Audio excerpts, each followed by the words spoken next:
Habari za muda huu kwa kila mtu ambaye ananisikiliza.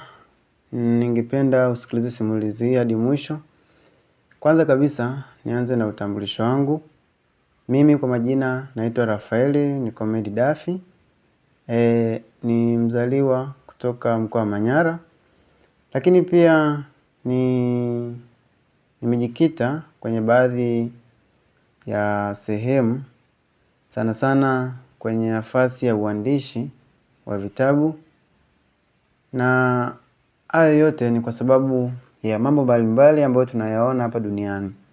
Hasa changamoto nyingi ambazo zinakumba watu kwa kiasi kikubwa, hasa kwenye dunia hii ya usasa. Na vile vile pia kuna baadhi ya changamoto ambazo zinakumba jamii nyingi kwenye upande wa vijana. Na baadhi ya vitabu vyangu ambavyo nimeviandika ni vitabu ambavyo vyote vimeingia kwenye uhalisia wa maisha ya vijana. Nimeandika vitabu 3 hadi sasa hivi. Kuna kitabu cha kwanza ambacho kinaitwa kitabu cha Team CS Nguvu Yangu au Team CS Mwanga wa Matumaini, ambacho hichi kitabu kinawahusu sana sana baadhi ya vijana ambao wako vyuoni. Namaanisha ambao wako vyuo vikuu pamoja na vyuo vya kati. Sasa kuna baadhi ya mambo ambayo nimeandika kule, mambo mengi sana ambayo yanawahusu wao. Lakini kuna kitabu ambacho nimekiandika, ni kitabu cha wote. Kitabu ambacho kinaitwa Maisha Safi ya Kijana. Hichi ni kitabu ambacho kinazungumzia au kinatatua na kinaelezea changamoto zote ambazo zinatokana na vijana wa kila aina kwenye rika mbalimbali. Tujiulize sisi kama vijana kwenye jamii yetu, kuna changamoto gani ambayo inakumba jamii hii ya vijana?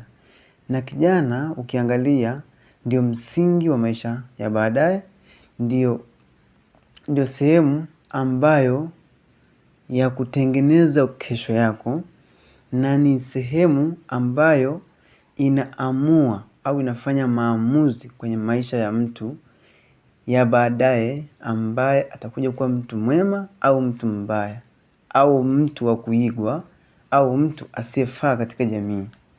Sasa hichi kitabu cha Maisha Safi ya Kijana ni kitabu ambacho kinamkumbusha kijana kurudi kwenye mienendo iliyo sahihi na katika kusudi ambacho amepangiwa na Mungu. Na tofauti na hicho, kuna maisha ambayo kijana anatakiwa kuyaishi.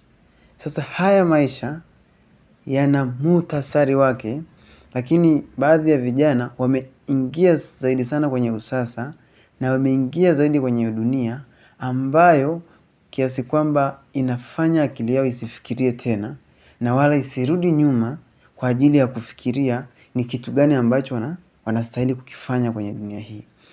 Kwa sasa hivi vijana wengi tunatafuta sana umaarufu, tunatafuta sana kuonekana, tunatafuta sana sisi tuwe vipaumbele, tofauti na kuangalia ndani yetu. Ndani yetu kuna kitu gani? Kitu gani ambacho kinaongea ndani yako? Ni mtu gani ambaye yupo ndani yako ambaye wewe ambaye inakulazimu uishi ule undani wako? Sio yale maisha yako ya nje ya kuonekana wewe mtu fulani, upo sehemu fulani, unafanya hichi au unafanya kitu fulani. Hicho ni kitabu cha Maisha Safi ya Kijana. Ni kitabu kizuri sana. Kama kijana, iwe umeoa au hujaoa, iwe umeolewa au hujaolewa, kitafute na unitafute, utakipata. Kitakupa mwongozo mzuri sana. Lakini kitabu cha 3 kinaitwa Maisha Kabla ya Ndoa. Hii ni sehemu ambayo nimeangalia kwenye jamii, ni sehemu inayokumba baadhi ya watu au kundi kubwa sana ya watu.